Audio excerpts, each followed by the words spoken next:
المؤلف رحمه الله تعالى ونفعنا بعلومه في الدارين آمين. باب بكاء الوالدين. Bab pada menyatakan tangisan kedua-dua ibu bapa. Tuan-tuan muslimin, muslimat yang dirahmati Allah sekalian. Alhamdulillah, pertama dan selama-lamanya kita panjatkan puji syukur pada Allah dengan izin taufik hidayah Allah Subhanahu wa taala jua. Pada malam ini kita sambung lagi bacaan kitab Al-Adabul Mufrad, tulisan dan karangan Amirul Mukminin fil Hadis Al-Imam Al-Bukhari rahimahullahu ta'ala. Kita berada pada bab yang ke-16. Masih lagi berkaitan dengan kedua orang tua.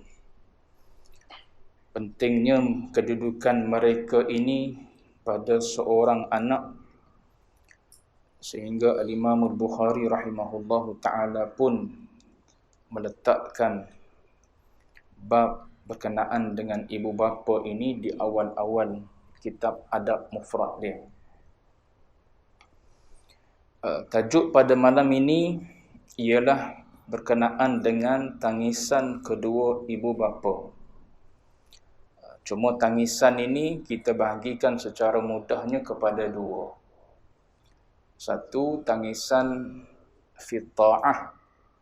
Satu ialah tangisan orang tua kita, mak dan ayah kita.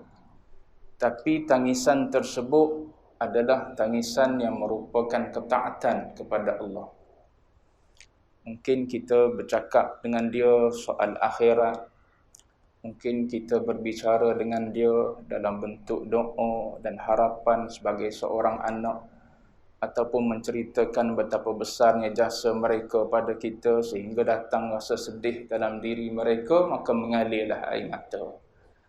Maka tangisan-tangisan sebegitu adalah tangisan fi ta'ah, tangisan yang berbentuk ketaatan.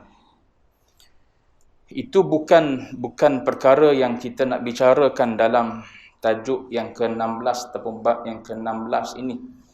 Adapun yang lebih kepada tajuk yang ke-16 ini, tangisan kedua orang tua, zulmun lahuma, kezaliman yang seorang anak itu lakukan menyebabkan kedua orang tua, ibu ataupun ayah kita menangis. Jadi sebelum daripada ini, dalam bab yang ke-15 disebut tentang uqubah. Uqubah, penderhakaan, derhakanya seorang anak kepada kedua orang tua. Dan saya dah sebut dah hukuman yang Allah Ta'ala janjikan kepada anak yang derhaka ini, fid dunya wal akhirah.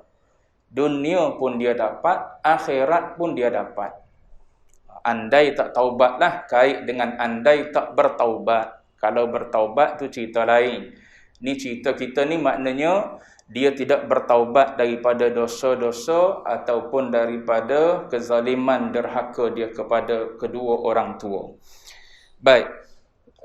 Bila hukuman seorang anak ini dikenakan oleh Allah Ta'ala bukan setakat di akhirat, bahkan di dunia lagi, maka dalam bab yang ke-6 ini, kata ulama', seolah-olah dia nak beri isyarat kepada kita uquq yang macam mana ataupun penderhakaan yang macam mana sehingga seseorang anak itu akan dikenakan hukuman oleh Allah Ta'ala dunia dan akhirat.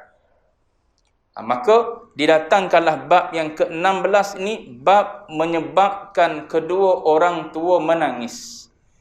Itu pun sudah dianggap sebagai suatu penderhakaan. Andai tangisan itu lahirnya disebabkan oleh kezaliman seorang anak kepada kedua orang tua dia, maka sudah selayaknya untuk dia mendapat hukuman daripada Allah Subhanahu wa taala dunia dan akhirat. Takut-takut kita pandang enteng je. Kita tak ada segah dia pun, ataupun tak ada sentuh pun batang tubuh dia. Tapi apa yang kita buat tu pernah dia menangis. Kerana kecewa ke, kerana terasa hati ke, kerana apa ke, kita tak ada sentuh muka dia, tak ada sentuh tubuh dia kadang-kadang. Tapi dengan perbuatan kita tu menyebabkan dia menangis. Air mata itu sudah boleh jadi sebab untuk Allah Ta'ala hukum anak tersebut di dunia dan juga di akhirat. Sebab tu didatangkan dalam bab yang kelima ni berkenaan dengan tangisan kedua orang tua. Baik, kita tengok hadis dia.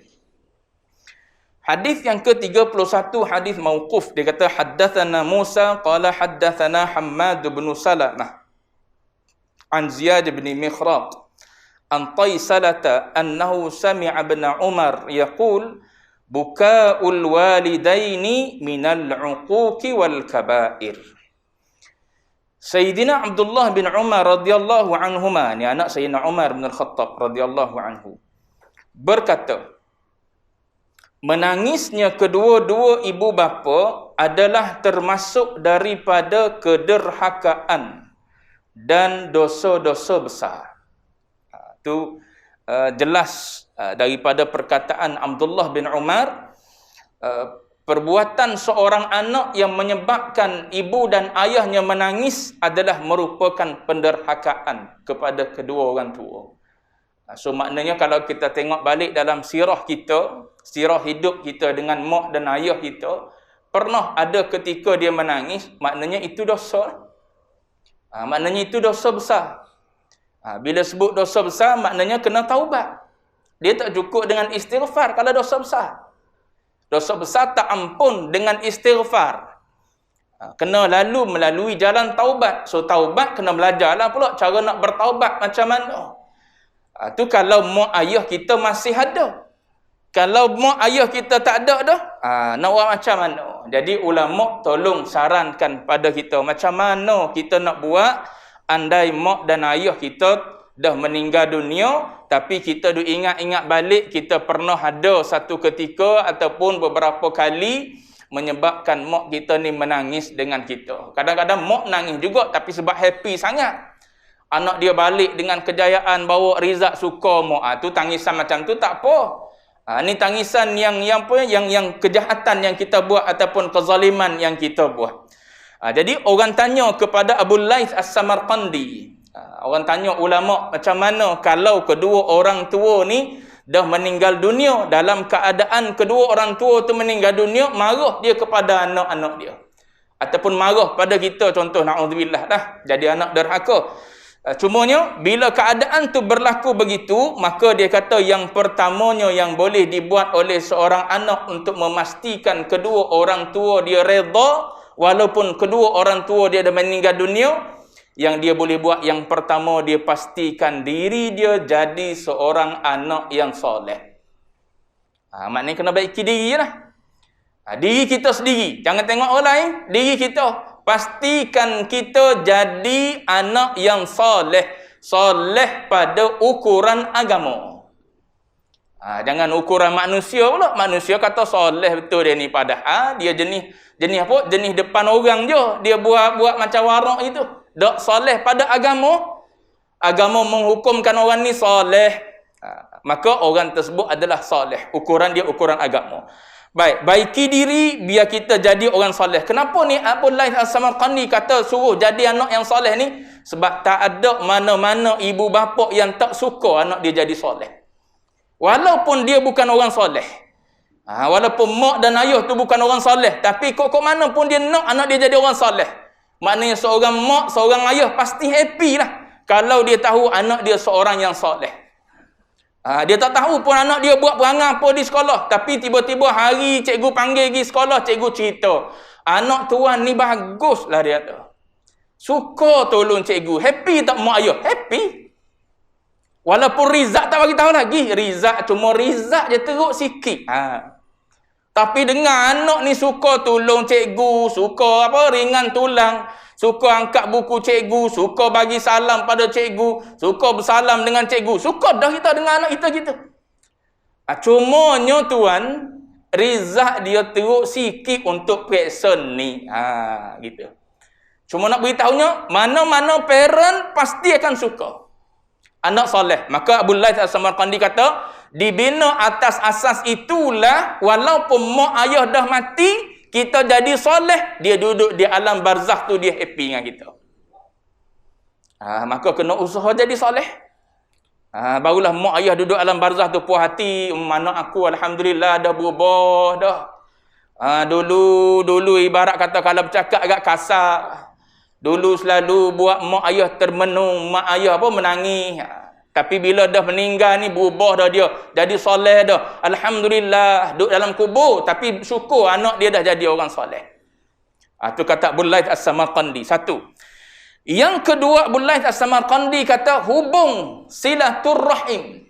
Hubung persaudaraan. Kalau dia ada adik-beradik, hubungan rahim lagi. Pak saudara kita lah ibaratnya, sepupu, sepapak kita. Tu semua tu yang ada hubungan rahim dengan kita. Hubung dengan mereka. Ayah tak ada dah, kita pula pergi ziarah. Pergi ziarah pak saudara, ziarah mak saudara, ziarah sepupu, sepapak. Sekarang ni dah boleh ziarah dah. Musim ziarah ni. Ziarah anak beranak dulu sebelum pergi melencong. Melencong ke melancong dipanggil. Sebelum melencong ke tempat lain tu, ziarah anak beranak dulu. Hubung silaturrahim. Setelah beberapa tahun tak boleh ziarah. Ataupun beberapa bulan dah tak ziarah ni.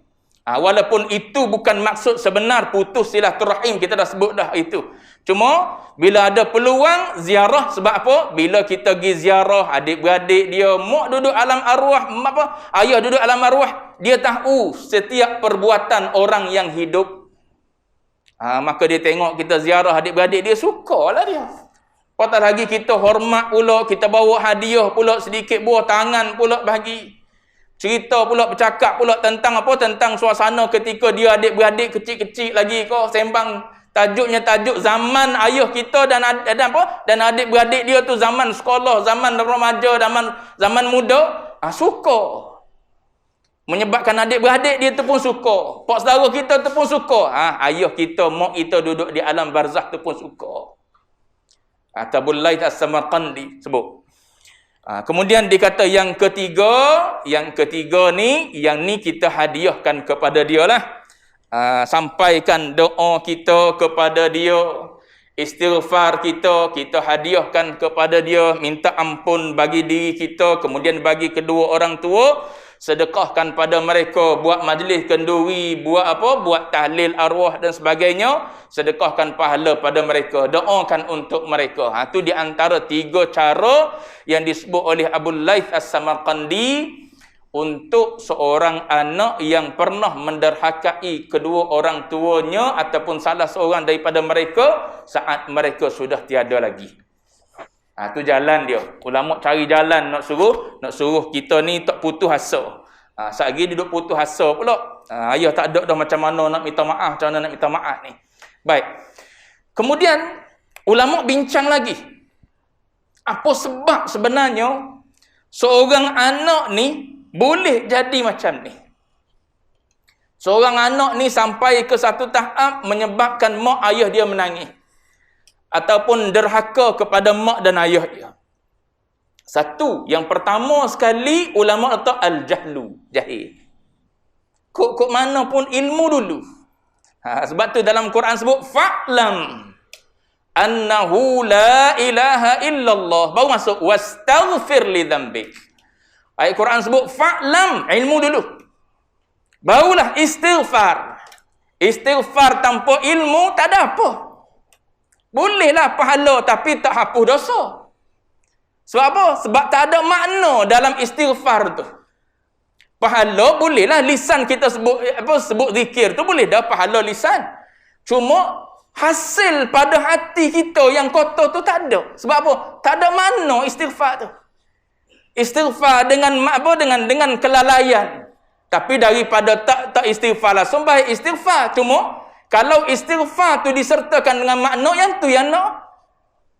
Berasa diri duduk istighfar tu berasa salah banyak dengan Allah Ta'ala. Kan lain istighfar dia. Dalam keadaan diri duduk berasa banyak salah dengan Tuhan. Supaya kita minta maaf dengan orang lah. Kalau kita tahu kita ada salah dengan orang tersebut, kita minta maaf, kita akan rasa lain. Tapi kalau kita jenis berasa tak bersalah, kita minta maaf sambil-sambil itu. Maaf. Gitu. Sambil-sambil lalu. Sambil-sambil lalu. Tapi kalau kita terpijuk, kita maaf. Lain sikit bahasa. Dia mari daripada hati yang lebih dalam. Hati ni kan banyak lapis. Ada nama qalbun, ada nama fuad, ada nama lub. Itu macam-macam jenis nama pula tu. Berlapis-lapis tu. Itu semua tu perbahasan dalam ilmu tasawuf. Cuma nak sebutnya ialah kadang-kadang istighfar tu datang daripada sedalam-dalam hati kita.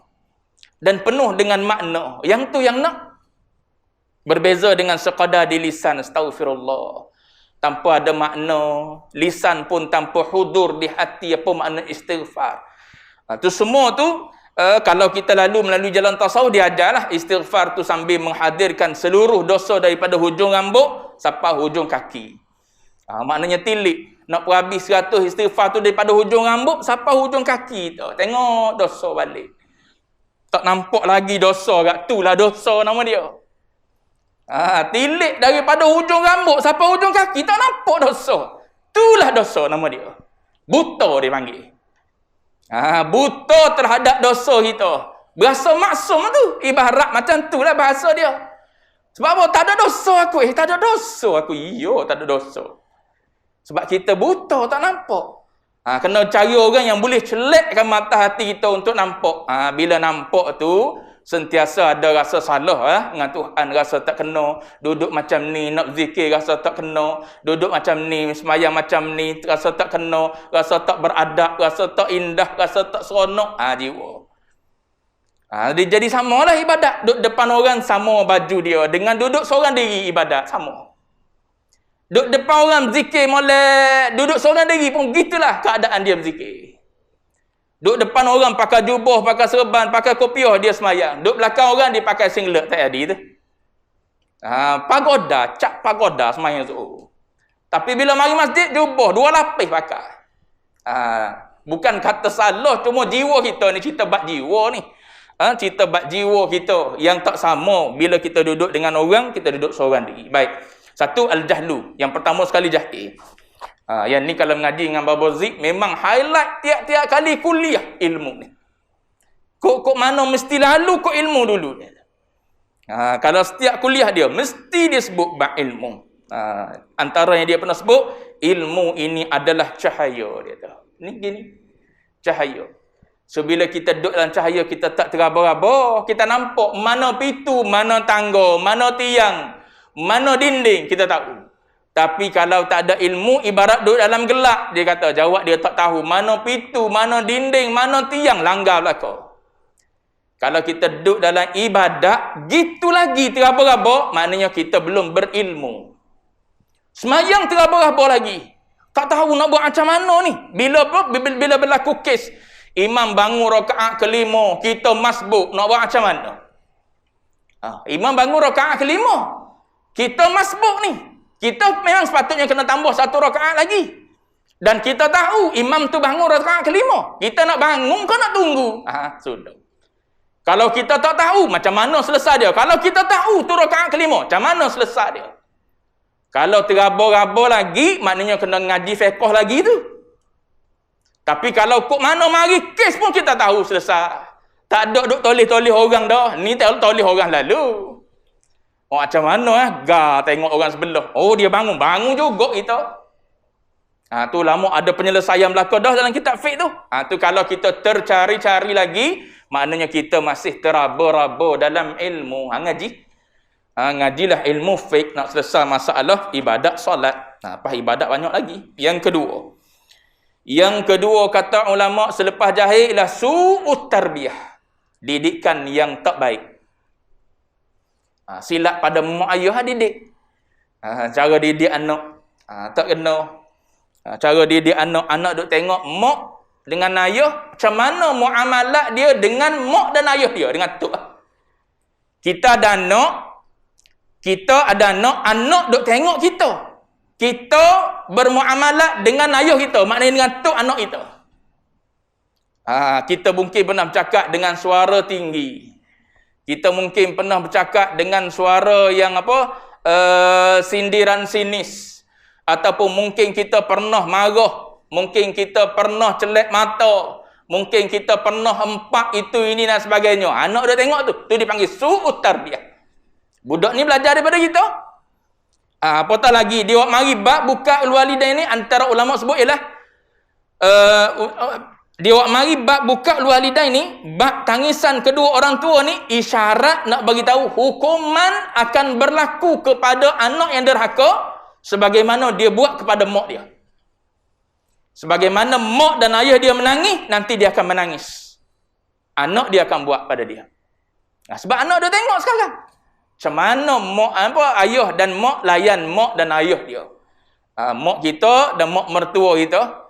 Mak dan ayah ni payah liat sungguh kalau nak balik rumah. Rumah apa? Rumah tu. Nanti anak akan datang liat juga nak balik. Itu dipanggil su'ut tarbiyah. Gimana suka? Gi luar dulu, gi berjalan dulu. Siapa orang tulis dalam Facebook, saya ada terbaca orang tulis dalam Facebook. Hari tu dia kata sebelum benar rentas negeri bunyi ramai-ramai pakak nak balik tengok mak ayah. Tapi bila dah boleh rentas negeri pakak penuh dilangkaui dia tu. Mana kata nak balik tengok mak ayah? Mak ayah tak balik tengok lagi, langkaui dulu penuh. Cubalah tuan-tuan buka apps booking hotel sampai bulan 12. Tak ada kosong. Tak tahulah tuan-tuan cek ke tak, saya buka cek nak tengok. Kalau ada pergi juga. Cumanya tak ada. Sampai bulan 12 tak ada. Nak beritahu. Musim sekarang ni musim orang memang nak hilangkan kebosanan selama duduk di rumah. Okey, tak ada masalah. Cuma andai tujuan asal kita ialah nak boleh rentah tu nak balik tengok mak ayah tiba-tiba berpaling dah, tu maknanya ada benda yang tak betul lah juga pada kita. Kena tengok balik. Kalau orang betul maknanya dia tak akan pergi ke mana lagi. Selagi mana aku tak boleh ziarah mak ayah, aku tak akan pergi ke mana. Sebab duit ni kita simpan untuk balik bertemu dengan dia. Tiba-tiba habis. Tak boleh balik sebab apa? Pergi berjalan dah. Kan dia jadi benda lain. Baik. Su'ut tarbiyah. Anak duk tengok kita buat dengan mak ayah. Yang ketiga kata ulama mari daripada suhbatus sayyi'ah. Dia mari daripada teman-teman kita yang tak baik. Sebab tu dalam tasawuf ada satu bab cara tentang suhbah. Satu bab penting rupanya bab mendampingi seseorang ni. Sehingga ulama tasawuf buat satu bab bicara tentang suhbah. Wak mari dalil daripada Quran, daripada hadis, daripada athar para ulama berkenaan dengan suhbah ni. Nak suruh kita biar pandai pilih orang yang kita nak berkawan. Silap pilih tak siapa kita tepat-tepat baik. Silap pilih kita tak kena ibadat dan tak kena taat. Sebab tu antara benda yang kita nak kena minta dengan Allah Ta'ala ialah suhbah salihah. Kita lepas anak kita pergi ke sekolah. Minta dengan Tuhan supaya Allah Ta'ala pertemukan anak kita dengan kawan-kawan yang baik. Dengan guru-guru yang boleh bagi manfaat pada dia. Yang boleh bagi didikan bukan setakat jasmani, rohani jiwa dia. Itu antara benda kena minta dengan Allah. Tak boleh serah je. Cikgu saya serah ni anak saya ni. Cikgu tu macam mana orang tak tahu. Kawan-kawan yang ada di sekeliling dia tu daripada keluarga yang macam mana kita tak tahu. Sebab tu kena minta dengan Tuhan pula jaga. Allahumma inni astaudi'uka abna'i. Ya Allah, aku serahkan barang ni. Barang iaitu anak aku ni di bawah jagaan engkau. Kerana engkau je la tudayyi' wada'i'uhu. Engkau saja yang tak mensia-siakan barang yang diserahkan kepada engkau. Itu di antara doa yang diajar oleh Rasulullah, serah pada Allah Ta'ala urusan. Kita nak tinggal anak bini kita, doa kita juga. Allahumma inni astaudi'uka, kita serah anak bini kita yang ada di sini, kita nak pergi ke mana? Musafir katakanlah, nak pergi umrah katakanlah, nak pergi haji katakanlah, anak duduk di Malaysia ni, serah pada Allah Ta'ala. Sepanjang kita tak ada 40 hari, macam-macam benda boleh berlaku. Serah pada Allah Ta'ala. Fa innaka khairun hafizah. Allah Ta'ala ni kan sebaik-baik penjaga. Bila serah pada dia, maka dia ambil tanggungjawab untuk jaga. Baik. Yang ketiga, yang keempat, kita sendiri derhaka pada mak dan ayah kita, maka menyebabkan dia berlaku seolah-olah macam rantaian. Sebagaimana kita buat, begitulah nanti berlaku. Kemudian berlaku. Begitu yang ulama sebut. Kemudian yang last sekali saya nak sebutnya ialah kadang-kadang ulama kata berpunca daripada seorang ibu, seorang ayah membezakan di antara anak-anak dia. At-tafriqah baina auladihim. Dia beza-bezakan. Mentang-mentang si abang ni bijak pandai, maka lebih abang berbanding dengan kakak, berbanding dengan adik. Kadang-kadang sebab adik ni bongsu, maka diberi lebih berbanding dengan abang dia. Itu pun di antara sebab berlakunya uququl walidain. Itu di antara 2, 3, 4 perkara yang ulama sebutlah. Baik. Jadi hadis nak cerita kepada kita buka walidain. Tangisan seorang ibu, seorang ayah itu termasuk juga dalam dosa besar, dalam penderhakaan. Baik. Habis itu. Kemudian bab yang ke-17, babu da'watil walidain. Okey. Dia kaitkan gini. Bila seorang ibu ataupun seorang ayah dia menangis disebabkan oleh kezaliman seorang anak kepada dia tak ada jalan lain dah. Akhirnya dia berdoa ya. Orang bila dizalimi, dia tak mampu untuk lawan kezaliman tersebut. Apa yang dia mampu buat? Doa. Maka dia susun tu ikut tertib. Setelah dia menangis, maka apa yang seorang ibu ayah buat? Dia akan berdoa pada anak dia. Maka dia datang babu da'watil walidain. Saya nak habiskan sehingga kisah ni. Kisah ni panjang sikit, kisah Juraj ni. Sebelum tu ada hadis lain lagi. Baik, bab pada menyatakan doa kedua ibu bapa. Baik. Bab ni kata ulama dia nak bagi amaran pada kita. Sebab tu dia buat mari bab ni. Dia nak bagi amaran pada kita supaya kita tak terjebak. Tak terjebak dalam menzalimi kedua orang tua sehinggalah orang tua kita tu berdoa pada Allah Ta'ala. Tak tahu doa macam mana dah anak ni. Degil, tak dengar kata, nasihat, tak dengar, bahkan marah pula dan sebagainya lah. Maka dia bagi amaran awal-awal sebab apa? Doa dua ibu bapa ni, ada ulama sebut, hatta ibu bapa yang zalim sekali makbul. Hatta kedua ibu bapa ni zalim. Zalim pada diri dia sendiri. Maknanya dia bukan ahlu ta'ah lah. Dia bukan orang soleh. Tapi dia berdoa pada anak dia sebab anak dia buat zalim. Makbul. Tu Tuhan tak tengok di situ. Tuhan tengok pada hak yang perlu dipertahankan. Seorang anak mesti taat kepada mak dan ayah dia. Selagi mana mak dan ayah dia tak suruh pada benda maksiat. Soal dia buat dosa, itu soal dia dengan Tuhan. Adapun anak mesti taat. Maka kenapa Allah Ta'ala kabulkan? Sebab Allah Ta'ala nak membenarkan hak seorang ibu dan ayah tu. Siapa tahap tu? Sebab tu makbul, ulama kata, walaupun dua ibu bapa tu adalah ahli maksiat sekalipun. Baik.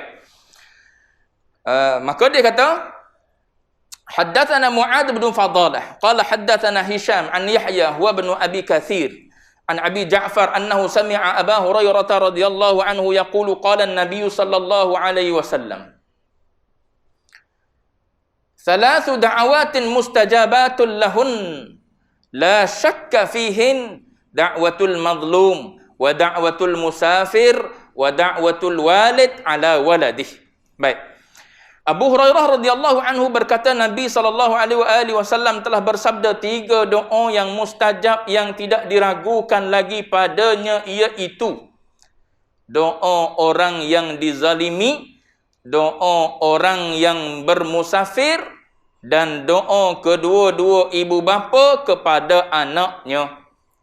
Ni doa orang yang tidak ditolak oleh Allah Ta'ala. 3. Satu, ialah doa orang yang dizalimi. Doa orang yang dizalimi ni dimakbulkan walaupun orang yang dizalimi tu orang kafir sekalipun. Tu kena ingat. Ada orang bangga cerita. Dia kata, saya bagi roti yang saya bubuh racun pada anjing jiran saya. Sampai meninggal anjing. Dia buat satu kesalahan, dia bangga dengan kesalahan. Itu pelik. Luar biasalah pelik. Agama tak pernah ajar lah. Walaupun kita duduk berjiran dengan Cina ataupun dengan India, mereka ada anjing dan sebagainya. Agama tak pernah ajar sehingga kita buat sesuatu yang di luar daripada batas yang dibenarkan oleh agama. Adakah agama benar sehingga kita bunuh haiwan dia? Sebab tu saya pernah sebut ada seorang sahabat datang bertemu dengan Rasulullah, beritahu jiran dia menyakiti dia. Jiran dia menyakiti. Lalu Nabi kata apa? Dia melakukan mungkar kepada engkau. Tapi jangan engkau melakukan mungkar kepada dia. Itu maknanya Nabi ajar orang buat mungkar pada kita, kita tak diajar untuk balas dengan mungkar juga. Kalau tak 2 kali 5, 5 kali 2. Serupa. Kita dengan dia serupa. Orang caci kita, kita caci dia. Serupa. Apatah lagi kalau kita ni ada lebih pula. Kita orang mengaji pula. Serupa perangai dengan orang tak mengaji. Tak cerdik serupa. Patutnya kita orang yang ada ilmu sikit sebanyak tak serupa dengan orang yang jahil. Tapi ada orang macam tu. Jadi kezaliman ni tak boleh kita buat hatta kepada orang kafir sekalipun. Bahkan bila mana dia berdoa, Allah Ta'ala akan terima doa dia. Lalu ulama buat pertanyaan, adakah doa orang yang kafir juga didengar oleh Tuhan? Sehingga Allah Ta'ala kabul. Maka kata ulama, Allah Ta'ala bukannya memperkenankan doa orang kafir itu secara zat dia, tidak. Tapi kerana dia dizalimi. Benda yang zalim ni Allah Ta'ala sendiri haramkan atas diri dia. Dalam hadis, kalau tuan-tuan baca hadis Arba'in Nawawi, ada hadis bab zalim ni, Allah Ta'ala sebut, inni haramtu zulma ala nafsi, kata Allah. Aku haramkan kezaliman atas diri aku. Tu Allah Ta'ala sebut, aku sebagai Tuhan mengharamkan berlaku zalim atas mana-mana makhluk aku. Maknanya setiap apa yang berlaku dalam hidup kita, walaupun kita tak puas hati, dia bukan zalim. Sebab tu kita selalu sebut, apa yang Baba Ain sebut, dia bukan satu kezaliman. Sebab apa? Sebab Allah Ta'ala sedang buat pada benda yang dia milik.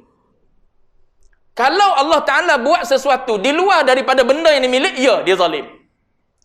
Tapi apa yang berlaku pada makhluk, pada manusia, kepada haiwan, kepada apa sekalipun, semua tu dalam hak milik dia. So ikut dia lah nak buat apa dengan hak milik dia. Tu cara Baba Ain nak suruh mudah kita faham. Supaya kita ada tanah, dia kata. Kita ada tanah, kita biar tanah kita penuh dengan hutan, tumbuh lalang. Yang jiran sebelah tu ada tanah juga, tapi dia majukan, dia tanam apa? Dia tanam musangking. Boleh jual tiap-tiap tahun kau. Tiap-tiap tahun boleh jual. Yang seorang ni biar gitu, kau ni zalim betul lah, ada tanah tak buat, ikut aku, tanah aku. Dia boleh jawab gitu, sebab apa? Hak milik dia, ikut dia. Dah dia berasa dengan lalang tu boleh jadi tempat rekreasi, macam mana? Dia kata aku seronok lalu dalam lalang ni, dia kata. Suka dia kata. Bau gata-gata sikit. Kalau tak doktor tak laku ubat di hospital, dia kata. Boleh jadi contoh. Cuma nak beritahunya, Allah Ta'ala ni dia buat apa pun pada makhluk dia, kita nampak macam tak kena, macam tak adil, macam itu, macam ini, kita ada berasa. Semua itu kita tak boleh kata Allah Ta'ala zalim. Sebab Allah Ta'ala sedang mengurus apa yang ada dalam hak milik dia. Bila hak milik dia, ikut dia lah.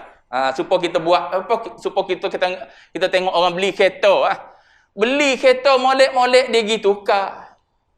Dia pergi tukar rim molek-molek dah keluar daripada kilang.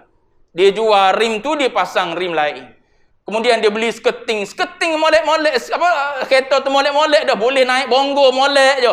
Sekarang ni nak naik bongo pun kena sengit. Sebab apa? Kalau tak naik sengit gitu, jawab dia kena sketing. Seksanya, dia berendah pula absorber apa tahu dia panggil. Saya bukan reti tuan-tuan. Cerita ni macam reti, tapi tak reti sebenarnya. Tapi nak beritahu, paksalah kita belakang tu, Allah, seksanya tengok kereta dia. Paksa kita kena slow. Sebab apa? Dia nak jaga kereta dia. Kita kata zalim. Dia kata zalim apa? Ikut aku, kereta aku dia tu. Duit aku, tak ada minta duit engkau pun. Tu nak beritahu contoh hak milik Allah Taala. So ikut Allah Taala macam mana pada kita.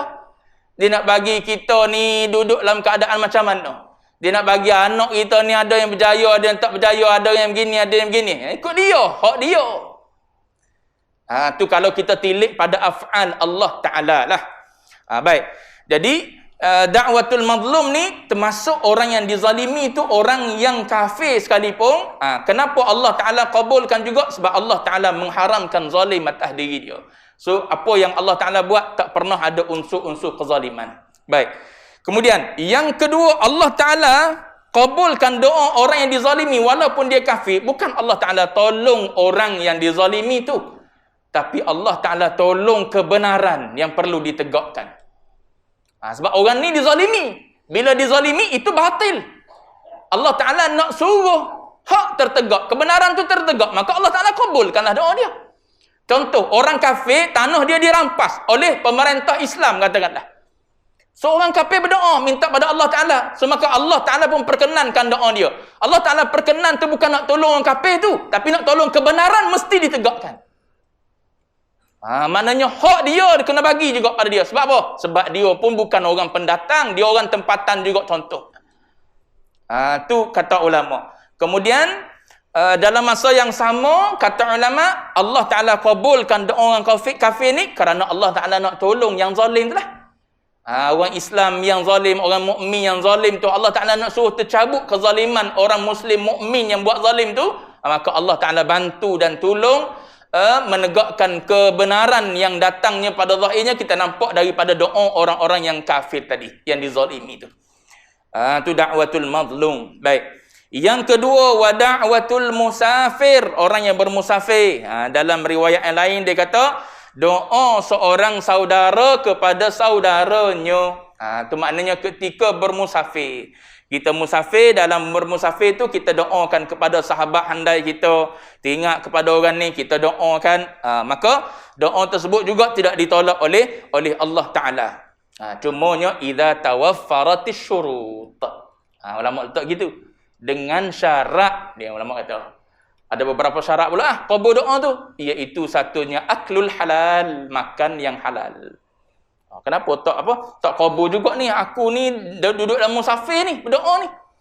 Musafir ke negeri tu, ke negeri ni. Dalam musafir tu kita berhenti solat duha, solat jamak qasar dan sebagainya. Doa, ingat pada sahabat kita yang sakit, kita doa pada dia. Tak sembuh juga, tak kabul juga. Tu boleh jadi ada sebab-sebab dia. Syarat mesti kena cukup juga dalam nak doa. Walaupun tiga ni tak ditolak, kata Allah Ta'ala. Ulama kata, idza tawaffaratis syurut, mesti syarat-syarat dia cukup juga. Baik. Kemudian, yang ni yang kita nak sebutnya ialah wa da'watul walid ala waladih. Ni perkataan ala ni menunjukkan doa yang melibatkan melibatkan penderhakaan. Azan Syekh. Doa seorang ayah ala. Kalau doa kebaikan dipanggil doa al-walid li waladih. Dipakai lam. Tapi kalau dia guna ala tu maknanya doa kedua ibu bapa terhadap anak-anak. Kerana kedua ibu bapa itu dizalimi. Maka doa tersebut juga diterima oleh Allah Subhanahu wa taala. Baik. Habis hadis yang pertama. Kemudian hadis yang kedua. Boleh sambung Pak Hazan? Tak boleh tuan-tuan. Nampak serius tuan-tuan ni. Yang kedua ni tuan-tuan, dia ada dua hadis je. Yang kedua ni dia lebih pada kisah je. So saya nak cerita kisah je. Kisah yang kisah sahih yang ada dalam Bukhari. Jadi kisah ni berkait dengan seorang ahli ibadat. Cuma dia ada kes sikit dengan mak dia. Kita sambung lepas azan. Baik, sikit lagi tuan-tuan saya baca satu hadis, hadis yang ke-33. Dia berbentuk cerita. Saya baca maksud dia tuan-tuan. Kalau baca matan ni panjang juga. Daripada Abu Hurairah radhiyallahu anhu, dua-dua hadis dalam bab ni dua-duanya diriwayatkan oleh Abu Hurairah. Daripada Abu Hurairah radhiyallahu anhu, beliau berkata, aku telah mendengar Rasulullah sallallahu alaihi wasallam bersabda. Maknanya Nabi bercerita dengan para sahabat dia. Tidak berkata-kata bayi daripada kalangan manusia di dalam buayan melainkan Isa bin Maryam dan sahibu Juraij. Yang ni ulama sebut daripada kalangan Bani Israel. Dua ni daripada kalangan Bani Israel. Ada seorang lagi, saya tak ingat nama dia. Dia 6 semua. Budak kecil yang Allah Ta'ala izinkan bertutur. 3 daripada Bani Israel, 3 luar daripada keturunan Bani Israel. Yang 2 yang Nabi sebut ni adalah daripada Bani Israel. Ada seorang lagi, saya tak ingat nama dia. Adapun contoh yang bukan daripada kalangan Bani Israel, tu saksi kepada Nabi Allah Yusuf AS. Ketika baju Nabi Yusuf ditarik oleh Zulaikha tu, maka suami kepada Zulaikha nak kepada saksi. So saksi yang menjadi yang dipanggil ataupun yang nak didengar itu adalah seorang kanak-kanak kecil yang pada ghalibnya belum boleh bertutur lagi. Itu saksi kepada Nabi Yusuf alaihissalam. Kemudian kalau tuan-tuan baca dalam surah Al-Buruj, was-sama'i dzatil buruj ashabul ukhdud. Tu anak kepada perempuan yang nak dihumban di dalam api yang besar. Nak apa? Adakah aku nak terjun ataupun tak nak terjun? Maka anak dia yang sedang menyusu tu bercakap, suruh mak dia terjun. Baik, tu dalam surah Al-Ukhdud, dalam surah was-sama'i dzatil buruj, tuan-tuan boleh baca kisah dia. Baik.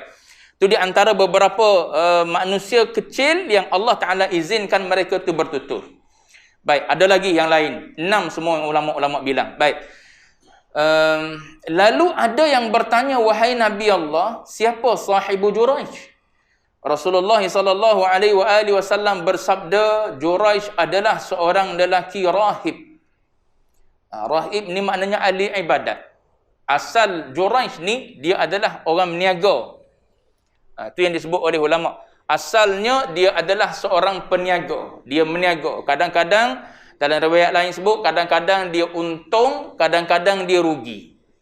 Dalam riwayat lain sebut, kadang-kadang dalam perniagaan tu dia ambil dia curi mata timbangan. Bila dia timbang untuk orang, maka dia kurangkan. Kalau orang timbang untuk dia, dia minta supaya lebih kan. Tu macam dalam ayat wailul lil mutaffifin tu. Cuma bila dia sedar bahawa itu adalah satu kesalahan, satu dosa, ataupun kita nak ambil riwayat yang mengatakan kadang-kadang dia untung, kadang-kadang dia rugi, maka dia berasa dia mencari suatu perniagaan yang tak akan rugi selama-lamanya.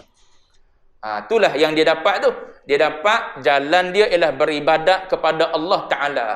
Berhenti daripada segala-galanya, fokus beribadat kepada Allah Subhanahu Wa Taala. Yang ni adalah perniagaan yang sangat-sangat menguntungkan. Tak akan rugi. Baik. Jadi dia pun mulalah menyendiri. Dia pun buat tempat ibadat dia. Nama dia Sawmi'ah dipanggil. Juraij adalah seorang lelaki rahib yang beribadat di Sawmi'ahnya. Sawmi'ah ni tempat ibadat yang biasanya dibuat di atas bukit. Dia buat tempat di atas bukit. Kemudian dia duduk seorang-seorang situ, dia beribadat tanpa gangguan daripada manusia lagi. Dan adalah pengembala lembu, mengiring gembalaannya di bawah tempat ibadat Juraij. Dan ada seorang perempuan penduduk kampung menemui penggembala itu. Ada riwayat mengatakan perempuan ni gembala kambing. Lelaki tersebut pula pengembala lembu. Perempuan ni memang ada niat jahat untuk memfitnah Juraij. Sebab orang yang jahat dia tak suka ada ahli ibadat, sebab ibadat tu akan mencegah kepada mungkar. So dia cari jalan macam mana nak memfitnah Juraij. Kebetulan dia dan lelaki pengembala tadi singgah bermalam.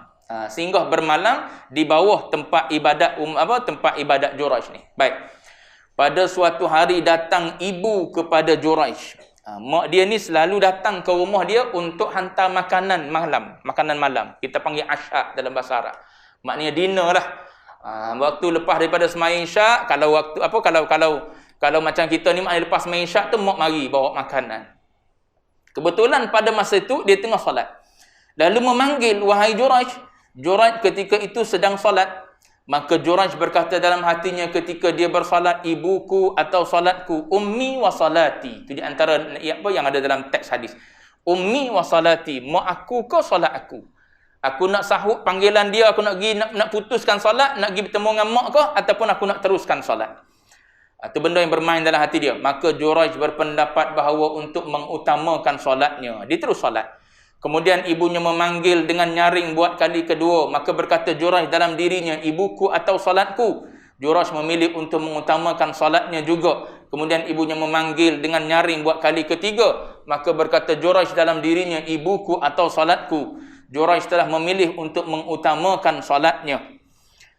Maka ketika panggilan ibunya sudah tidak bersahut, ibunya berkata, baik, ketika ni Juraij antara nak solat ke ataupun nak berhenti, nak putuskan. Ulama buat masalah. Boleh tak seseorang itu memutuskan solat dia ketika mak dan ayah dia panggil?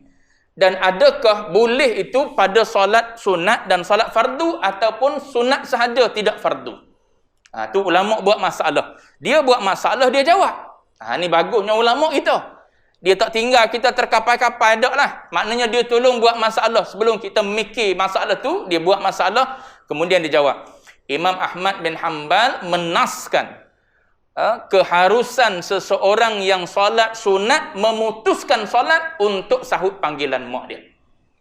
Solat sunat lah. Itu Imam Ahmad bin Hanbal. Ibnu Rajab Al-Hambali pun sebut itu juga. Bagi orang yang sedang bersolat sunat, diharuskan memutuskan solatnya untuk menyahut panggilan mak ataupun ayah dia.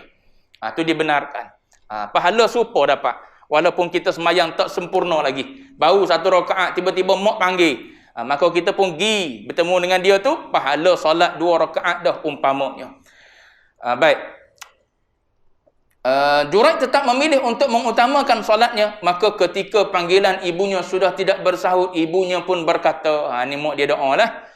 Semoga Allah tidak mematikan engkau, wahai Juraij, sehingga kamu dapat melihat wajah para pelacur. Kemudian ibunya berlalu pergi. Itu nasib baik dia doa supaya tengok je. Kalau mak dia, ulama kata kalau mak dia doa supaya dia terjatuh pada melacur juga, akan jatuh. Sampai tahap tu doa seorang mak dan ayah ni. Sebab tu kita jangan ajar doa benda tak molek pada anak. Mana-mana yang ada anak, doa yang baik-baik je pada anak. Tu orang tua kita ajar dulu. Macam mana dia didik anak bertuahnya budak ni. Padahal kalau nak kira anak, tandah tu. Tapi bertuah lagi, doa. Bertuah ni maknanya saadah. Saadah dalam bahasa Arab, bertuah dalam bahasa Melayu. Tu Baba sebut dalam kitab penawar tu. Saadah tu kebahagiaan untuk budak ni. Kebahagiaan di dunia kau, kebahagiaan di akhirat kau sangat-sangat luas dari sudut makna dia. Orang tua kita duduk doa pada kita dulu. Tu yang sampai hari ni bertuah kita bahagia hidup. Duk mana pun bahagia kita. Tapi kalau kita boleh mak ayah yang berdoa kepada anak benda tak baik kan? Tak baiklah berlaku pada anak dia. Sebab tu kita jangan ajar kita sebagai mak ayah doa benda tak baik pada anak. Doa pada benda baik-baik je. Walaupun anak kita gagal jalan peksa. Bagus. Gitu. Dalam bagus tu sambil kacik gigi. Nak tercabut gigi geram. Tapi bagus pandai ni. Dulu kan 2 markah je. Nobita kan kosong. Tuan-tuan tak tengok Nobita. Nobita tak pernah dapat 1 pun kosong. Anak kita 5. Banyak tu. Banding dengan Nobita. Tu tengok orang bawah daripada kita. Maka kita akan terima kasih. Lepas tu kan usahalah. Nasihat dia. Kalau ujian ni boleh 50 ke atas, RM5 satu subjek. Kalau periksa boleh 50 ke atas, RM10 satu subjek. Nak ambil mana duit tu pandai-pandai lah pula. Kita duk potong dah bulan-bulan dalam tabung haji dia tu, ambil yang tu bawa balik pada dia semula. Pusing je. Gitu. Mana boleh guna duit ni kita untuk simpan dia? Iyalah untuk dia lah tu juga tu. Cuma kena pandai lah dalam pusing tu. Baik. Cuma nak sebutnya ialah bila seorang ibu berdoa, ulama kata kalau doa tu supaya jatuh pada fitnah, jatuh. Bahkan ulama kata kalau ibu tersebut doa supaya anak dia dihina, pasti akan dihina. Tapi sebab dalam ni dia hanya doa supaya anak dia akan tengok muka pelacur. Dia mana tengok muka pelacur dah. Saumiah ni duduk atas bukit. Lepas tu dia seorang duk fokus dalam beribadat je. Tak tahu bertemu dengan orang dah. Maka dia tak akan tengok dah muka pelacur. Tapi sebab mak dia doa. Lakin da'at. Ulama sebut. Tapi disebabkan oleh mak dia doa, dia ni tengok muka pelacur sebelum mati, maka fanadhara, maka dia pun tengok muka pelacur. Maka Allah Ta'ala pun buatlah skrip. Skrip tu memang ada dah. Ibaratnya gitulah. Maka berlakulah skrip. Datang pelacur, pengembala lelaki dan juga perempuan yang memang pelacur tu, duduk di pondok dia tu, tempat dia beribadat. Kemudian berlaku perkara yang tak diingini sehinggalah perempuan tersebut mengandung dan bersalin. Sebabnya Allah Ta'ala nak kabulkan doa mak dia ni. Baik. Mana tadi? Maka ketika panggilan ibunya sudah tidak bersahut, ibunya berkata, semoga Allah tidak mematikan engkau, wahai Juraish, sehingga kamu dapat melihat wajah para pelacur. Kemudian ibunya berlalu pergi. Kemudian dibawa menghadap raja perempuan tersebut yang telah melahirkan bayi. Ni ringkas cerita ni. Lalu raja itu bertanya, dibawa tu dalam keadaan diikat. Dalam keadaan diikat dah perempuan tersebut kerana nak dihukum mengikut syariat mereka. Ada riwayat sebut mengikut syariat mereka ni, sebab ni cerita yang berlaku sebelum zaman Rasulullah. Jadi mengikut syariat mereka, siapa-siapa yang berzina kena bunuh. Ikut syariat mereka. Jadi perempuan ni dah diikat dah di leher dia. Lalu dibawa perempuan tu menghadap raja yang telah melahirkan anak tu. Lalu raja itu bertanya kepada perempuan tersebut, dari hubungan dengan siapakah anak ini? Perempuan lacur itu menjawab, Juraish. Raja itu berkata, tuan punya tempat peribadatan itu? Perempuan lacur itu menjawab, benar. Raja berkata, kalian hancurkan tempat peribadatannya. Hancur tempat ibadat Juraish ni tanpa bukti dan dalil. Maknanya tanpa ada bukti, tanpa dapat maklumat yang sahih tindakan raja ni buat. Sebab tu bila akhir ni dia menyesal, dia nak bina balik tempat yang dijadikan sebagai tempat ibadat oleh Juraish ni. Baik. Ni tanpa ada bayinah, tanpa ada saksi bahawa sebenarnya berlaku di antara Juraish dengan pelacur tu. Baik. Dan bawakan dia kepadaku. Maka mereka pun menghancurkan tempat peribadatan Juraish dengan kapak sehingga menjadi rata dan mengikat tangan Juraish pada lehernya dengan tali dan membawanya menghadap raja. Nak pergi ke tempat raja tu, di pertengahan jalannya Juraish dilalukan di hadapan perempuan-perempuan lacur. Juraish melihat mereka lalu dia tersenyum. Kenapa dia senyum? Dia teringat doa mak dia. Doa mak dia yang Allah Ta'ala dah kabul dah. Maka dia dilalukan depan perempuan-perempuan tu. Nanti dia ada sebut ke tidak sini berkenaan dengan orang tanya kenapa dia tersenyum tu. Dan perempuan-perempuan lacur melihat Juraish di tengah-tengah manusia. Maka raja bertanya, apa sangkamu tentang ini? Juraish menjawab, apa yang engkau sangkakan, maksudkan. Raja berkata, dia, yakni perempuan pelacur itu mengatakan bahawa anaknya dari hubungan denganmu. Juraish berkata kepada perempuan pelacur, engkau telah berkata begitu? Perempuan pelacur menjawab, benar. Juraish berkata, di mana bayi itu? Ini Juraish suruh bawa datang bayi tersebut. Ada riwayat mengatakan Juraish bila terima budak tu dia senyum je, lalu dia gosok kepala budak tu. Ada riwayat mengatakan Juraish berwuduk dulu, kemudian dia solat, kemudian baru dia menghadap budak tu. Dia ambil budak tu, dia letak tali bawah dia. Kemudian dia tepuk di bahu sebelah kanan budak tersebut. Tu ada riwayat-riwayat lain lagi lah. Lalu dia bertanya kepada budak tersebut, siapa bapamu? Bayi itu menjawab, pengembala lembu. Ini antara budak yang boleh bercakap. Baik. Dalam kisah Juraish ni, ada satu perenggan pendek lagi. Benda luar biasa juga berlaku pada Juraish ni. Walaupun Juraish ni menyebabkan mak dia berdoa.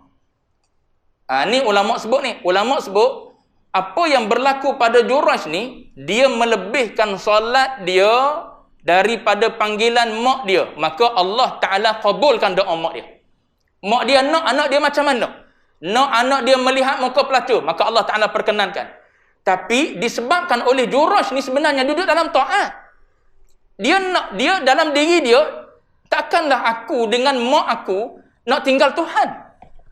Itu dalam diri dia. Maknanya takkan aku nak melebihkan mak aku, sedangkan aku sedang berbicara dengan Tuhan. Aku sedang beribadat dengan Tuhan. Tapi Allah Ta'ala bila berlaku di antara mak dengan anak, walaupun anak ni duduk dalam taat, Allah Ta'ala akan kabul doa mak. Habis tu apa yang berlaku pada Juraish ni sehingga budak ni boleh cakap, tu hasil kesan daripada ibadat dia tu. Maknanya dua-dua ni sebenarnya baik ni. Juraish ni sebenarnya baik, cuma silap dia situ je. Sebab tu ulama kata kerana jahil je Juraish ni. Nak dahulukan yang mana, mak ke ataupun Allah Taala pada masa tu, yang menyebabkan dia tinggalkan panggilan mak dia, sehingga Allah Taala kabulkan doa dia. Adapun dia ni tarah wali lah. Sebab bila dia tepuk, dia tanya je budak tersebut boleh bercakap je.